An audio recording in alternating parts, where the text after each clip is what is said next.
In this video, I'll show you how to clean up and refine an image that you've traced in Illustrator using the image trace function. In my interface, the direct selection tool is this white arrow, the pen tool is the pen, and the shape builder tool is a tool that allows us to both combine things and eliminate things.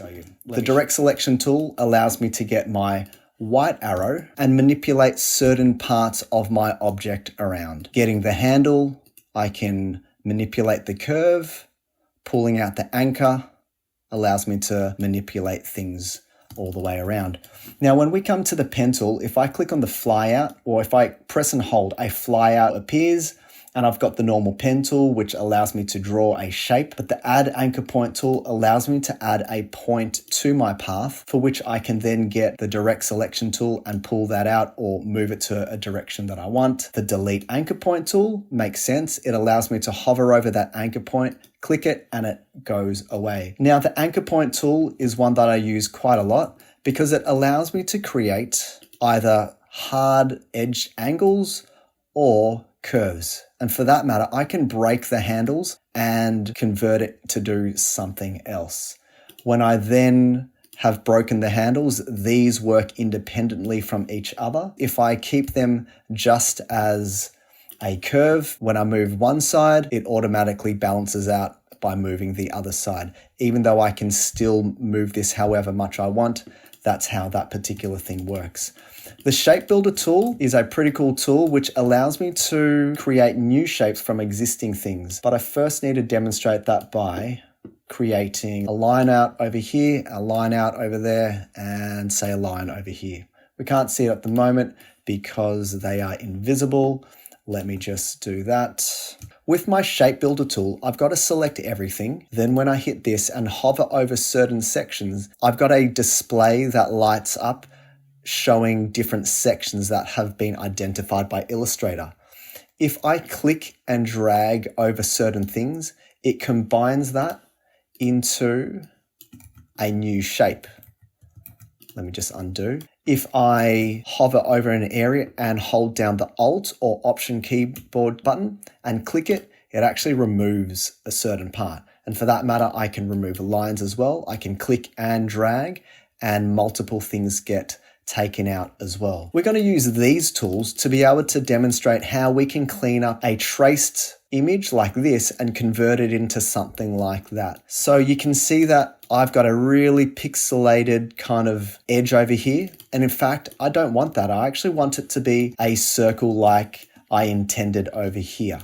So what I'm going to do is use that line tool, which I demonstrated before. I'm going to draw a line over an actual area so that I can cut it. Use my selection tool, click on my whole object, holding shift. I'm going to click on those two lines, and using the shape builder tool, I'm actually going to delete the circle, the outer circle, by holding down Alt or Option on a Mac, clicking that, and it disappears. While my selection is still active, I'm going to continue holding Alt or Option and taking out those lines because I don't want them there.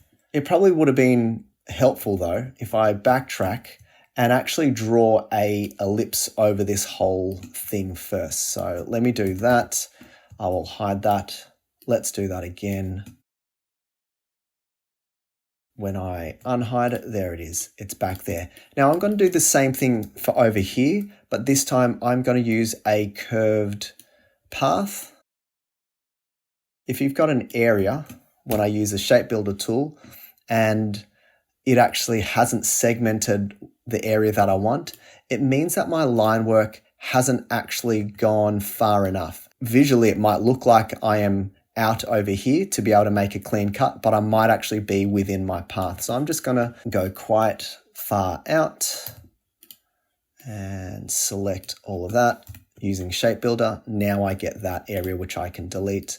No longer need that or that or that or that, and take that out. Now that I've separated that, I'm going to add that back in. Remove this. So this is actually supposed to be one smooth line that I've seen this student draw. So I want to replicate that over here. So I'm going to get my minus tool Now that I've got a general gist of things, I'm going to start moving things using the direct selection tool. It steps down over here, which I actually don't want it to do. So I'm going to select all these points over here, selecting that one, and just shifting that up. That's super easy. You can see that because this is a photograph and it was quite low res, this is not supposed to join. So let's go ahead and cut that using this line tool. I'll be able to draw a line over that way and another line over there. Selecting those two, going to my shape builder tool and minusing that out. And I know for a fact that there's going to be an extra line out over there. Now this is where it comes time to using keyboard shortcuts. Minus brings up the minus or delete anchor point tool. Shift C is my anchor point tool. And the letter A is my direct selection tool over here. Get used to using keyboard shortcuts so that you can actually increase your efficiency. You don't need to see me doing this to be able to know that that is exactly what I've done. Everything that I've shown you here using the minus tool, using the plus tool, the anchor point tool, the delete tool, and the direct selection tool are the only tools I used to be able to modify this, apart from also using Shape Builder to cut things out. One thing that you'll notice is that I've got a pretty cool jaggedy line over here, but you'll see that this is actually a perfect circle. The only thing that I've done over here is to go to the Effect menu, Distort and Transform, Roughen, and I am going to say 0.2%. And the extent to which you want detail is going to be the extent to which you can vary the visual effect of having the, I want a smooth, and hit OK, to having the irregularity of that. Just like this student's work over here, because there's some sort of irregularity that brings a really nice aesthetic to it versus something that is super clean. If I turn roughen off or simply delete it, having a look at this line versus that, it just gives me a sense of a little bit more of an organic hand-drawn kind of feel versus the cleanliness and crispness of that straight vector over there. So this is how you can modify and clean up and refine your work after you have used the image trace tool using the direct selection tool, the pen tool, and the shape builder tool.